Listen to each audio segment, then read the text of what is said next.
Hare Krishna. Welcome to our Sunday Bhagavatam class. It is August 11th, 2019. Om Namo Bhagavate Vasudevaya. Om Namo Bhagavate Vasudevaya. Om Namo Bhagavate Vasudevaya. So we'll begin today with the last verse of the second chapter of the first canto.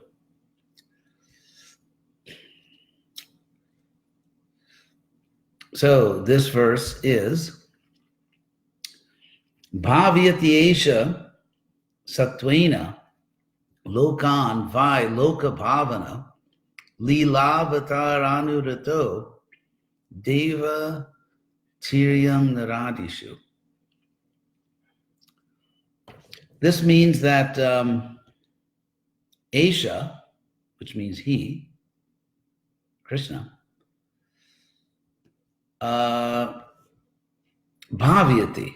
Krishna performs an action which is expressed here by the word Bhavyati. So the Sanskrit lovers will like this, and those who don't like the grammar will suffer perhaps or turn off the class. But anyway, Bhavyati comes from the verb to be. And there's a form in Sanskrit, which I've explained before, which is called the causative. It means to cause the action to take place. For example, you could say, if you say pashyati, one sees, but if you say darshyati, you cause someone else to see, or you make someone else see something, or karyati, you make someone else do something, you cause something to be done. So here we have the word bhavyati, which means literally to cause something to exist. This is from the verb to be.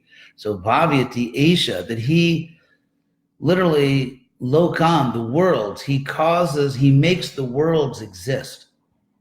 He makes the worlds exist. And Krishna. And he does this satvena by goodness. Of course, the word satvena is also very interesting here. Sattva means goodness, and satvena means by goodness or through goodness. So literally, the first statement is Bhavyati Esha Satvena Lokan. By goodness, he makes the worlds exist. However, sattva also, it comes from the other verb that means to be. In Sanskrit, there are two verbs, which are, there are lots of verbs, but two of them are really the main ones that just mean to be or to exist. One of them is the verb bhu, like in bhavati or bhavyati, or bhuta, a being, like we say living beings of bhutas. And so the other one is sat, being, existence, like for example, asti, he is or she is.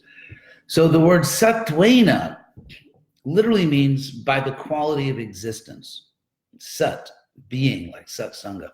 So satvena, here existence means, in Sanskrit, I guess you could say it's a very optimistic language. It's a very positive language. It sees the ultimate nature of things, because the word bhavyati, which means he makes exist or he causes something to exist, also means to cause something to exist well. In other words, to make it flourish. Or Prabhupada says here, maintains. It means to make something exist well or in a happy state. And similarly, sat literally means being or existence, but it also means spiritual being. So the idea here is that real existence is happy, real existence is spiritual. That's what it really means to be. To really exist means to exist spiritually. So therefore, these two words are used together, bhavyati esha satvena. If you know Sanskrit, there's it's pretty amazing the way it's composed here. But anyway, bhavyati esha satvena lokan, he makes the worlds exist and he makes the worlds flourish by his own goodness, or by using his energy of goodness. Vai, indeed, loka bhavana, because he is the maintainer of the world. He is the cause of the worlds. He is the one who brings everything good to the worlds and even allows them or causes them to exist. So bhavyati and bhavana are obviously sort of emphatically using two forms of the same word. Bhavyati esha satvena lokan vai loka bhavana. And how does he do this? Of course, Krishna does it through goodness, but what particular form of Krishna does this? Lila avatar anurato. The form of Krishna who is always taking pleasure in his lila avataras, his descents, literally avatara. Ava means downward, tara crossing. When the Lord crosses down into the material world, that is called avatara. There are different kinds of avatars. Krishna comes for different reasons with different things to do. And so when he comes to display his pastimes, it's called Lila Avatara, Lila Avatar. But Krishna is such a good person that even when Krishna comes to display his Lila, it brings unlimited benefit to everyone else. When we just go out to have a good time, we don't always bring great benefit to other people. You know, we just want to, like, okay, someone, let's say, goes to a certain restaurant, or they want to take a walk in a beautiful place, or they listen to music, or they do this, or they do that. I won't mention the nasty things, but people do many things to be happy. When they're enjoying doing things for their own pleasure, often it doesn't really bring serious benefit to other people, certainly not to all the world. But Krishna, even when he's enjoying his own pastimes as an avatar, he's actually benefiting the entire universe. It's the very nature of Krishna. Krishna is just by nature so good that even when he's just enjoying his pastimes, he is blessing and benefiting all the worlds. So Lila Avatar Anurato Deva Tiryandaradishu, and Krishna takes on these different avatars, these different incarnations in all the different species of life. Here it says Deva, among the gods, like Vamana, Tiryang, animals like Lord Varaha, and Nara, among human beings like Lord Ramchandra, Adishu, etc. So Krishna is infinitely creative, and so when he comes down, he actually appears in all the different forms of life, which is very creative and imaginative, to benefit all the world. So that's the first verse here. So let's see. Okay, never mind. If you're writing any comments, somehow or other, the comments are not showing up. It says that you're watching, but I can't see any comments you have. So if I don't answer them, I'm innocent.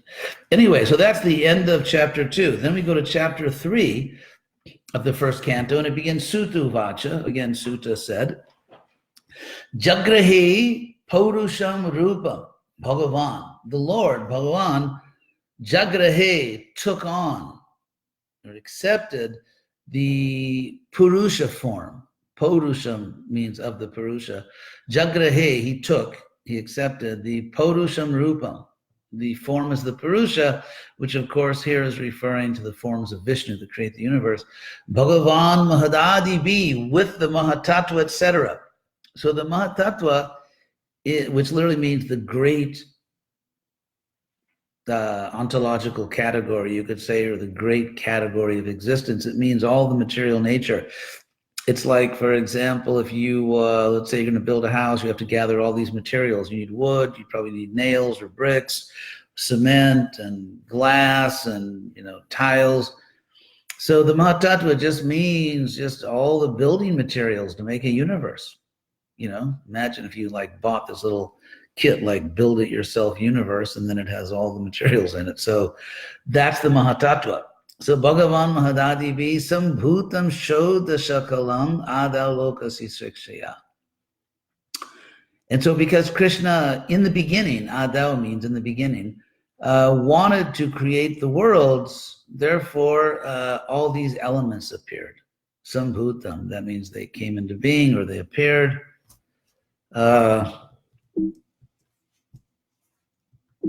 Prabhupada translates Sambhutam, let's see if I can get this on my screen here. He just says creation. So yeah, the creation, the appearance of all these elements. Shodha Shakalam, the 16 primary principles. So I'll read Prabhupada's translation. Sutta said, at the beginning of the creation, the Lord first expanded himself in the universal form of the Purusha incarnation and manifested all the ingredients for material creation. Thus, at first, there was creation of the 16 principles of material action. This was for the purpose of creating the material universes. So read Prabhupada's purport for that, actually. The Bhagavad Gita states that the personality of Godhead Sri Krishna maintains these material universes by extending his plenary expansion. So this Purusha form is the confirmation of the same principle. The original personality of Godhead, Vasudeva, Lord Krishna, famous as the son of King Vasudeva or King Nanda, is full with all opulences, all potencies, all fame, beauty, knowledge, and renunciation. Part of his opulence is manifested as impersonal Brahman, and part as Paramatma. This Purusha feature of the personality of Godhead, Sri Krishna, is the original Paramatma manifestation of the Lord, the Super Soul. There are 3 Purusha features, and then Prabhupada explains that, the Mahavishnu, Garbhodakshaya Vishnu, and Kshirodakshaya Vishnu, and so on. So the next verse is, Yasyambasi Shayanasya, Yoga Nidram Vitanvataha, Nabi Hridam Bhujarasi Brahma Vishwa Sujam Pati. So when Krishna was lying, Shayanasya, lying down in the water, and Prabhupada translates it very poetically here, ministering, he says in the purport, word for word, ministering his Yoga Nidra. Yoga Nidra means, of course, mystic slumber, mystic sleep. As Krishna was literally Vitanvata, expanding it, the Nabi Hrada, from the navel lake.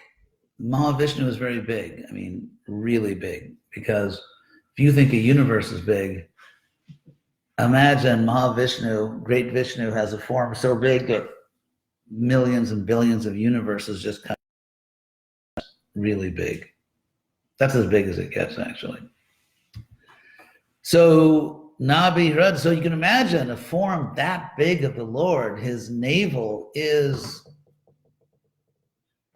I mean, it's bigger than a universe. It's the world's biggest lake.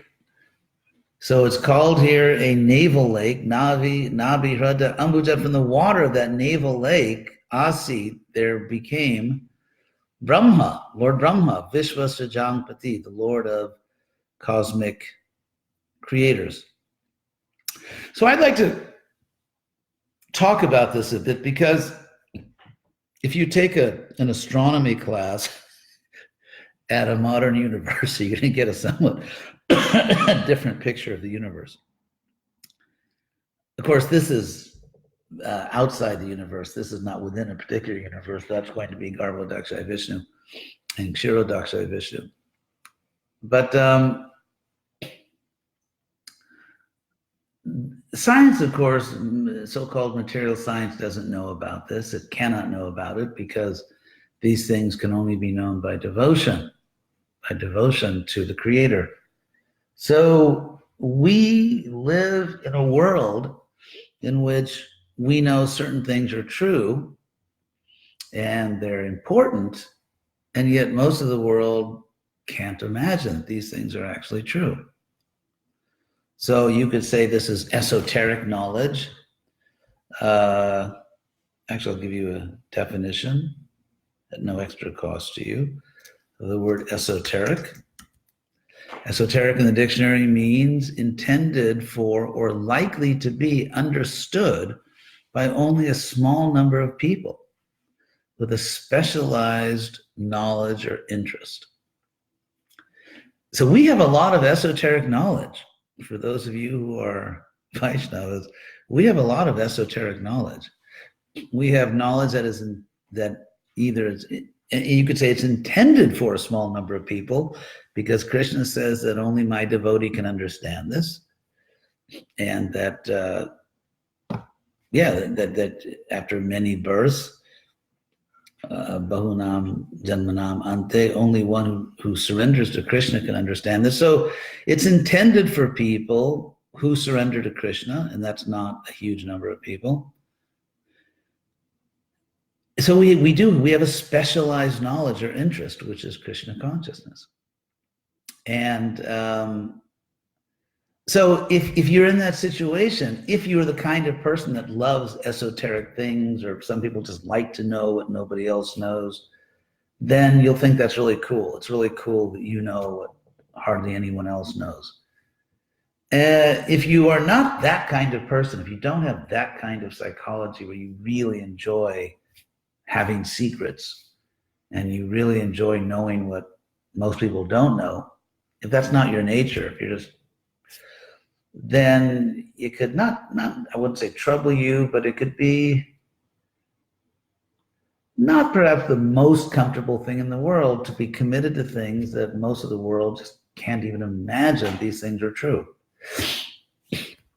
And so, for example, I'm seeing that I'm on an academic conference in ISKCON, and we're discussing things like the design of the universe and the kind of like the idiotic view of some scientists that the almost infinite complexity, infinite engineering sophistication of the world, even of cells and bodies, somehow happened by itself, which I consider to be, it's so stupid, in my view, my honest view, to say that, because actually there's been a revolution in microbiology that they used to think that, you know, we just have these bodies and there's different parts of the bodies or different cells, and scientists thought sometimes there's a mutation, and if a mutation helps a creature to survive, then that creature will survive and breed and maybe pass on that new genetic trait. But since the 1950s, Crick and Watson, I believe, these two scientists, they discovered what is now called DNA. And basically what they discovered is that the universe is not merely mechanical, it's digital. And I mean, what DNA really is, it's code, it's computer code. And there have been these huge advances in the last 60 years or more in microbiology, where we're discovering that every cell, it's something like a completely digitized Amazon distribution center or something. I mean, there's incredible machinery and engines and delivery systems, and there's all kinds of computer code inside the cell. That's just a cell. I mean, if you want to talk about the complexity of actual organs or bodies, it becomes just insanely sophisticated, the engineering. So that, as one scientist put it, the chances of these things happening by themselves are something like your chance of finding a single cell in 70 galaxies. I mean, you know how big a galaxy is? I mean, galaxies are ridiculously huge and contain millions and millions of planets and stars and this and that. And the number of cells in a galaxy is like, I mean, God knows what the number is. And 70 galaxies, so 1 in 70 galaxies, that's a chance of things like this happening by themselves. And yet scientists think, well, some of them say, well, that's our best understanding. There's actually an intellectual revolt going on now. More and more scientists are rejecting this absurdity. It's just religious fanaticism. It's crazy. And so, how did I get into all that? So if you consider all of this, I think to understand why Krishna, I mean, why would Krishna come as Mahavishnu? Why would he, or Garbhodakshai Vishnu, a navel lake? Actually, the navel lake is actually Garbhodakshai Vishnu. So why would Krishna do things this way? I mean, why not just build it? I mean, think about it. When you build a house, you're really doing two things. First of all, there's engineering. You don't want the house to collapse. You don't want the walls to fall over. You don't want the roof to leak, and so on. And so you've got to build it right. You don't want the electricity to suddenly burn the house down. And so there is a practical aspect of building a house, which is just engineering. It's not about art. It's not about how it looks. You're not really interested about how the wiring looks inside the wall. You just want the lights to go on, and so on. But there is the aesthetic, the artistic side. You want the house to look good, which means you probably don't want to hire a modern architect, because then you'll probably get a very ugly house. Actually, there are architects that don't build ugly houses. You just have to make that clear to them that you don't want an ugly house. So, but let's say someone wants to build a beautiful house, or you decorate the house. So there are these two things. There's just pure function, engineering, it works. And then there's the art. And so when God makes the universe, Krishna, these two dimensions are there. There is the practical side of just engineering. And this world, our bodies are like infinitely engineered.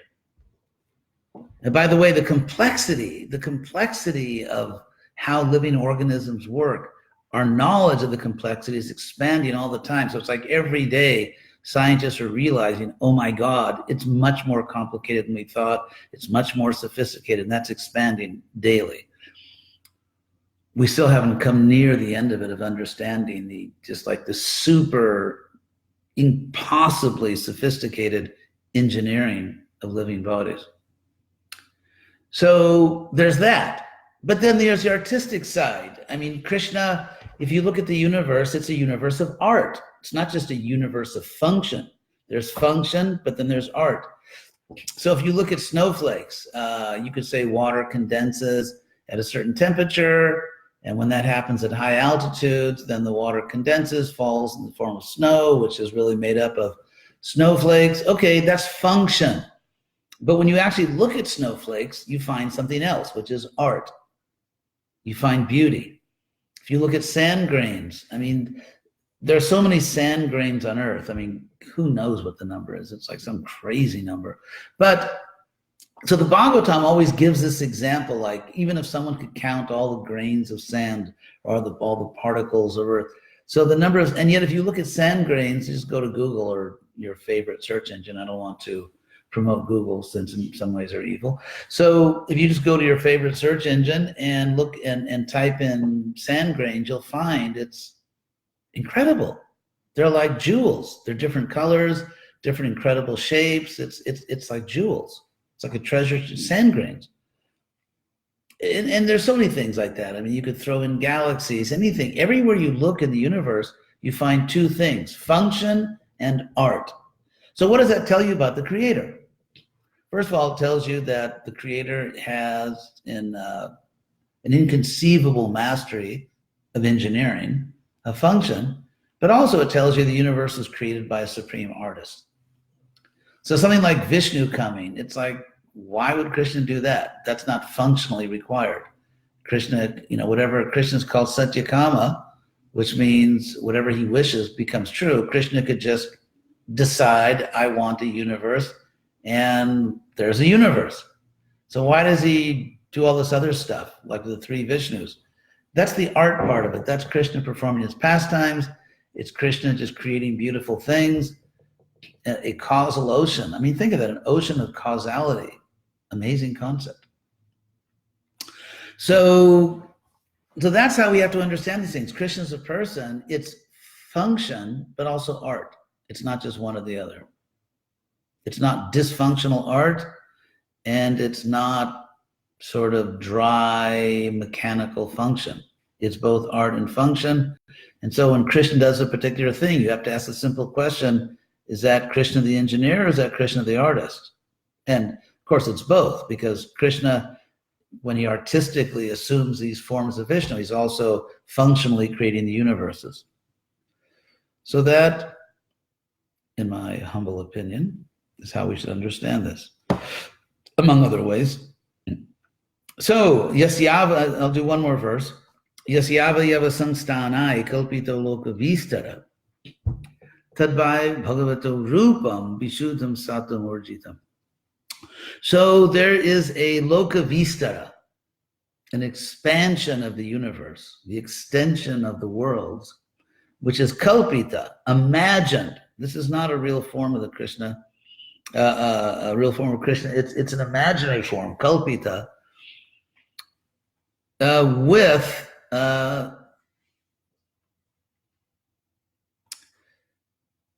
all of the states of being, all the circumstances of the universe are on his limbs. In other words, the universal form. Yasyavayava sangstanai. So, and this is imagine, tadvai bhagavato rupam vishuddham, whereas the Lord's real form is not material, it is the powerful, excellent expansion of spiritual, purified goodness, not material goodness. So, sangstana in Sanskrit means standing together, abiding. It can mean a dwelling place, a habitation. So, what this verse is saying is that on Krishna's limbs, on this universal form, on his limbs, on his bodily parts, all the abodes of the universe are imagined. And we'll get that, we're the different planetary systems. All the abodes of the world, all the habitations of the universe are imagined on the limbs, on the bodily parts of the Lord. And this is an extension of the universe, the universal form, whereas the Lord's real form is actually purified goodness. But in any case, so we have this interesting, so let's talk about that in general terms, and I'll end with this topic. This goes back to the Rig Veda. There are 10 books in the Rig Veda, and the 10th book gives the first description of the universal form, where all the universe is mapped onto this cosmic body of God, so that all the different planetary systems, all the different beings, they are somehow situated on, mapped onto this cosmic form of the Lord. And it's kalpita, it's imagined. Prabhupada explains elsewhere in the Bhagavatam, this is a meditation. Prabhupada says here, the conception of the Virat Rupa or Vishvarupa, the universal form of the Supreme Absolute Truth, is especially meant for the neophyte, who can hardly think of the transcendental form of the personality of Godhead. To him, a form means something of this material world, and therefore an opposite conception of the Absolute is necessary, or is opposite to the spiritual body, in the beginning, to concentrate the mind on the power extension of the Lord. Because people who aren't very bright or aren't very spiritual, they respect power, like they watch, fights, mixed martial arts or something, or they respect someone that can beat up someone else. We have all these, Marvel comics and DC comics, movies now, the Avengers and Superman. And so that's what people in general respect. Like someone can beat up someone else, or someone is really powerful. They have all, it's like you could say, mutants and everything, people with extraordinary powers. People love this stuff. And so Krishna's got something for everyone. So Krishna manifests this cosmic form that holds up the entire universe, and so it's more powerful than a what do they call those things? Transformer. Those cars that are really like these powerful beings from other worlds. So Krishna's bigger and stronger than a transformer or a mutant. So as stated above, the Lord extends his potency in the form of the Mahatattva, which includes all material ingredients. The extension of power by the Lord and the Lord himself personally are one in one sense, but at the same time, the Mahatattva is different from the Lord. Therefore, the alert from calendar. Sorry, it's my computer misbehaving.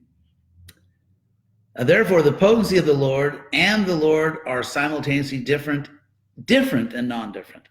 The conception of the Virat Rupa, especially for the impersonalist, is thus non-different from the eternal form of the Lord. This eternal form of the Lord exists prior to the creation of the Mahatattva, and it is stressed here that the eternal form of the Lord is par excellence spiritual or transcendental to the modes of material nature. So it's very simple. I mean, here we are down in this world, and most people are very attached to matter, to the material world. Krishna wants to communicate with us. Krishna wants to get through to us. If he just appears in a purely spiritual form, no one's going to see it and people won't understand it. So, okay, Krishna speaks to us in our own language. You think this world is the real world.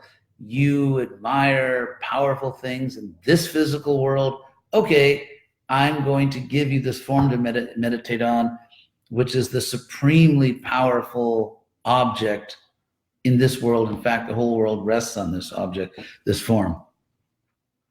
So the very same transcendental form of the Lord is manifested by his internal potency in the formation of his multifarious manifestations of incarnations is always of the same transcendental quality without any touch of the Mahatattva. So there are these two kinds of forms. Anyway, I don't know if you've ever seen that movie, Bruce Almighty, but anyway, it's not that easy being God. I mean, it's easy for Krishna because he just knows how to do it. But to deal with all the conditioned souls, I mean, look at ourselves. I mean, probably few people could even live with us. I mean, that's why there's so much divorce nowadays, because who can live with anyone else nowadays? You know, people are, it's just the way the world is. I mean, as you know, when people first get married, often it's like they're in ecstasy or, love endorphins, and they're on, they feel like they've gone to heaven. And then after a while, they realize they went somewhere else. So, but of course, serious, responsible people, they hang in there, and they're good husbands and good wives and good fathers and mothers. But the reason there's so much divorce nowadays, the reason there's so much fighting everywhere, out in the material world, there's all these internet warriors. Prabhupada once said, "Lamb at home, lion on the chase." In other words, we should be humble at home, don't fight with your family, but when you go out into the world, be a lion, spread this movement. Of course, we have lots of people who are lions at home. They are sort of the internet lions who, online, just typing something, they're very bold and they're great philosophers and they can criticize anyone. So that's their battlefield, the internet, where no one can fight back. But when in terms of the real battle, the battle to go out and actually spread the Hare Krishna movement, they become lambs. They haven't got time. They're not into it. So what Prabhupada really wanted was that we try to go out heroically and spread this movement. So anyway, I don't even know I forgot how I got into that. So this is Krishna. This is Krishna with his various forms. This is a great spiritual science. Krishna is a person, and therefore, just like someone else can't tell you what flavor of ice cream you like, or whether you'd like to live in mountains or in a forest. I mean, those are personal things. And so in the same way, Krishna is the supreme person, and just like, for example, he has a lot of yellow clothes in his wardrobe. It's a great combination. Krishna is like a sky blue. He's like a dark rain cloud, and then he wears yellow clothes. It's a great combination, great color combination. But of course, Krishna can wear infinite things. As we know, he comes in different incarnations, in different colors, and wears different clothes. And Krishna Prabhupada said, variety is the mother of enjoyment. Krishna has infinite variety. So he does all these things. He has infinite creativity, infinite imagination. And he wants to share his own happiness with us. So he's inviting us. And in the process of bhakti yoga really is just the process of becoming civilized. Because if someone is giving you everything and you never give back, that's uncivilized. It's just being a jerk. And so to take up bhakti yoga really just means to be a lady or a gentleman. That Krishna's giving me everything, I should reciprocate with him. And also, whatever you find beautiful, it's coming from Krishna. There's no good reason not to serve Krishna, because everything you like in the world comes from Krishna. So, maybe certain aspects of Krishna other people appreciate more, but everything in the world, everything in your life that you appreciate actually comes from Krishna. Whether it's an ice cream flavor or another person, or natural beauty, or your intellectual world, anything in your artistic world, everything in the world that you appreciate comes from Krishna. And that's what he says at the end of the 10th chapter, Jajad Vibhuti Matsatam, anything in the world that is extraordinary, Srimad Urjitam, beautiful, or Urjitam, or excellent in some way. Tatareva, in every case, Tatareva, which literally in Sanskrit means in each and every case. Tatareva avagacha tvam, understand. Mana tejang says some of them. It's just a spark of my splendor, as it's translated. So there's no good reason not to surrender to Krishna. There are only bad reasons, because I'm a puffed up fool, or because I'm envious, or this or that. There are only bad reasons not to surrender to Krishna. There's no good reason. So when we look at all this, we can just see Krishna's really trying. I mean, he's making an effort. Universal form, Mahavishnu. He's just throwing all kinds of stuff out there so that it's like a big story, like a big story. Everyone can find something they like. And so Krishna is just putting all this stuff out there so different people can connect in different ways and relate to him in different ways. And ultimately, of course, he's Krishna in Vrindavan. So I'm going to stop there. Like to thank everyone.